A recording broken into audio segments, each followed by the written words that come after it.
Oh, hi! You caught me ruminating on the impermanent and temporary nature of everything. Nothing lasts forever.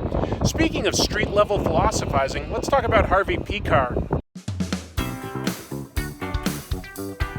Comic tropes. Comic tropes.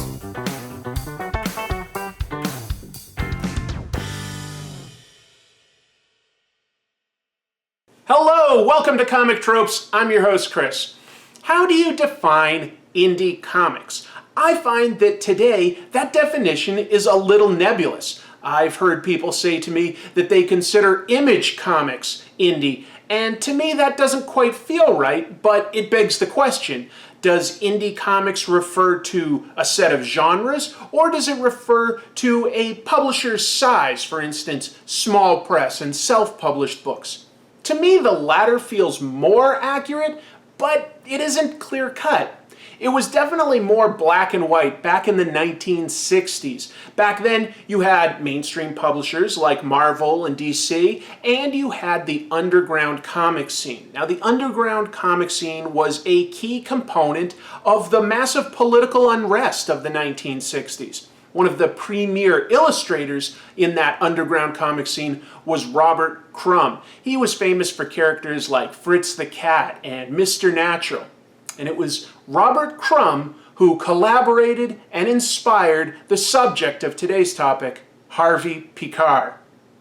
Harvey Pekar grew up in Cleveland, Ohio. After a brief stint in the Navy, he eventually returned to Cleveland and got a job as a file clerk at the Veterans Affairs Hospital, and maintained it until he was eligible to retire with a pension, even at the height of his fame.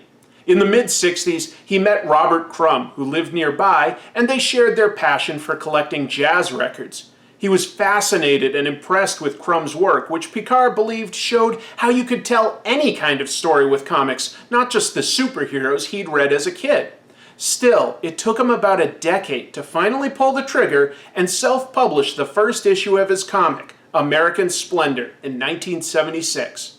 There had been biographical comics before Pekar, but he really popularized the genre, using his comics as an anthology to tell stories from his life and those of his friends and co-workers.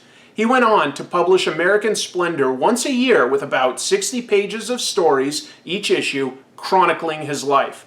He worked with a wide variety of artists, from locals like Robert Crumb, Greg Budgett, and Gary Dumm, to Joe Sacco, Dean Haspiel, Eddie Campbell, and dozens more. Harvey was like the original blogger before there was ever an internet. Harvey passed away in 2010, leaving behind his wife and fellow comics writer Joyce Brabner and their foster daughter Danielle. Along the way, he'd had a movie made about his life in 2003 called American Splendor, starring Paul Giamatti. That was a big success. And through the years, he became more and more popular. Eventually, in the 90s, American Splendor was published by Dark Horse Comics. And in the 2000s, it began to be published by DC Comics imprint Vertigo. I think that Harvey's life philosophy can honestly be summed up in his tombstone quote, where it reads, "Life is about women, gigs, and being creative." And that's what American Splendor's stories were about. Hassles at work, relationships, friends, politics, culture. A lot of his pages could just be massive walls of text where we, the reader, are privy to Harvey's inner thoughts, where he's a street-level philosopher, just being a grouch, talking about where he can get ahead in life. And it was just amazing how grounded in small details some of this work was. I would like to share with you briefly 4 of my favorite stories out of American Splendor that I think best represent some of his techniques as a writer. One of his best stories involves complaining about ordinary life. Harvey talks directly to the reader, explaining his habits for going to the grocery store. Harvey likes to go on weekends when it's least busy and try to pick the most efficient line based on how good the cashier is, how many people are in the line, how much they're buying, and what type of people they are. Specifically, he complains about how he once got behind an old Jewish lady who slowed everything down by complaining about the price of every item. But then he relays a second story with another older Jewish lady who was very polite and efficient and even pointed out she was given 25 cents too much change. The cashier rolled her eyes, but Harvey knew that in this case it was because the cashier was flighty. This story shows how Harvey could tell an ordinary story that we could all relate to. It shows how he had an ear for dialogue, how he had really great comic pacing when he wanted to be funny, and how he's just a total grouch at everything around him. In fact, you know what? I picked up recently this Krabby's beer. That's what it's called, Krabby's. And I think I'm gonna, I think I'm gonna enjoy it while I read the rest of these stories with y'all. Ooh. It's good, it's ginger. Harvey frequently would relay stories from his job. In issue 2 of American Splendor, he has a story about a friendship with a janitor and how eventually they have an argument about the Kent State riots. The janitor argues strongly that the students at Kent State were spoiled brats and were rioters that deserved to be shot by the police. Harvey doesn't want to argue, but when he avoids the janitor, he's approached about what's going on. Harvey explains he doesn't see the problem in being against people dying, and the janitor says to put it behind them. Harvey agrees, but in the final shot, you can tell that their friendship has been ruined. This story is interesting. I mean, it deals with interpersonal relationships, which is a big part of American Splendor, and it's a work-based story, of which there's plenty out there. And it also touches on politics. Harvey would frequently talk about politics, not necessarily to be as argumentative as he sometimes could be, but just because that's what interested him. But it really does get down to an interesting truth, I think, at the heart of this, and how sometimes a work friend isn't quite the same as somebody that's a friend outside of work. And anyway, there's just a sadness to it, and I think that a lot of these stories don't shy away from being sad. They deal with some pretty weighty topics. It's still very relatable, though. I mean, we've all had conversations with people at work where maybe one side or the other just espouses an opinion that's like, oh, maybe you shouldn't be talking about that at work. This is a good beer. I love his stories at work. I think that they're some of my favorite.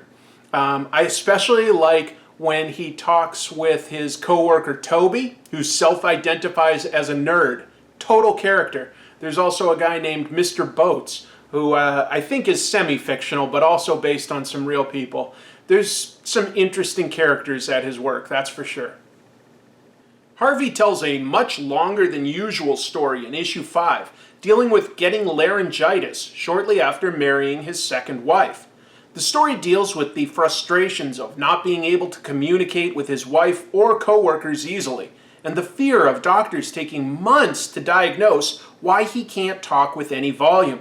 Ultimately, he overcomes his ailment after forcing himself to calm down and talk quietly. If you've ever seen Harvey Pekar in one of his appearances on Dave Letterman's show Late Night back in the day, this helps explain where he got his raspy, throaty, smoky voice from. It was some sort of a nodule on his vocal cords that he got from yelling all the time before he got this case of laryngitis. And he talks in the final page of this story about what he learned from this experience, which was to calm down and not yell so much, not to get so angry. He talks about the value of a partner that can be patient with you. He talks about the fears that come with doctors that take a long time to diagnose a problem and how that used to really, really scare him. And he had to train himself not to be so worried, because what if he ever got a more serious illness? Now, this was told back in like 1979, 1982, somewhere around there, right? Well, fast forward many, many years, and Harvey got cancer, and he made a graphic novel issue of American Splendor about it called Our Cancer Year. So this short story, 25 pages, explores some of the themes that he would later really expand on in terms of his relationship with his third wife, Joyce, and how they dealt with the fear and treatment of cancer. Finally, I want to look at a story about Harvey's outlook on life. In issue 12, he relays a story about going to a comic book store for a signing, but only 2 people show up. He ends up spending most of the day having a political debate with one fan. And at the end of the day, the store owner feels guilty, so he offers Harvey a bunch of comics. As Harvey leaves, he tells his wife Joyce that with the nice conversation and all the comics he got, he feels like he actually came out ahead in this deal. And that's a quintessential Harvey Pekar trait, is trying to make the most of a job, or as he called them, a gig. He later wrote a graphic novel with artist Dean Haspiel called The Quitter, in which he talked about his life, and he talks about how he frequently would start to get ahead at a job of some sort, and he would quit. He would give up because he was afraid of failure, and he'd rather quit while he was ahead. That's just such a Harvey way of looking at things, assuming that it will at some point go bad. I mean, he was a bit of a pessimist, but he was interesting. I mean, what makes Harvey so interesting? Honestly, nothing. And that's why his comics were so cool. He was interesting because he was just like us, you know? Like, he found a way to tell a story that would normally sound maybe mundane or boring, and he had a way of making it engaging and relatable and interesting. I miss Harvey. I think he was a really entertaining, unique voice. He was a curmudgeon, but he was likable. He was a man of all sorts of contradictions. He would complain about other people being cheapskates, but he himself was absolutely a cheapskate. He would complain about friends letting him down, but he would also just want to always be a homebody, and he would avoid friends. It was just a fascinating look at a life. From 1976 to 2010, he's writing stories about his life. That's a long time to document your life. So there's a lot of different kinds of stories in there. If I'm not making it clear, I'm a big fan of American Splendor, and I really recommend it as a book that I think almost anyone could get something out of. Here's some really awesome fan art that came in this week. First up, we have this piece by returning artist Ken Ives. We have this amazing piece by Wes, who goes by the name Roma Ticklin online. And finally, we have this piece by Josh Adcock, inspired by Jack Kirby's work on Black Panther. I wrote their names on the back of some movie ticket stubs, crumpling it up and dropping it in this bag of gachapons, shaking it up, and let's see what I find in here. Is this one? This is one. It says Roma Ticklin. Is that readable? Yeah, that's just my little scratchy notes. So, all right, so Roma Ticklin, also known as Wes. Wes, I'm just looking at my notes, and I'm reaching in here. Gonna find you a gachapon, Wes. It is some sort of a sloth creature. No, an actual sloth. Oh, that looks really awesome. Congratulations, Wes. If you would like to share any fan art, I will show it at the end of a video. I will put your name. If you have a website or social media that you want to include, send me that as well. Just send this all to comictropes@gmail.com. Anything I get, I'll put up, and you're in the running for drawing a weekly prize, a gachapon from Japan. I hope you like this look at Harvey Pekar. He's a guy that I've wanted to talk about on this show for a really, really long time. But I know that the appeal for Harvey Pekar is probably smaller than doing a video on, Deadpool or Han Solo, etc. But still, this show, I do stuff that I want to talk about. So it's a wide range of comics. I'm kind of babbling because I've been drinking. So be it. I appreciate your patronage. Thank you so much for watching. And until next time, keep reading comics.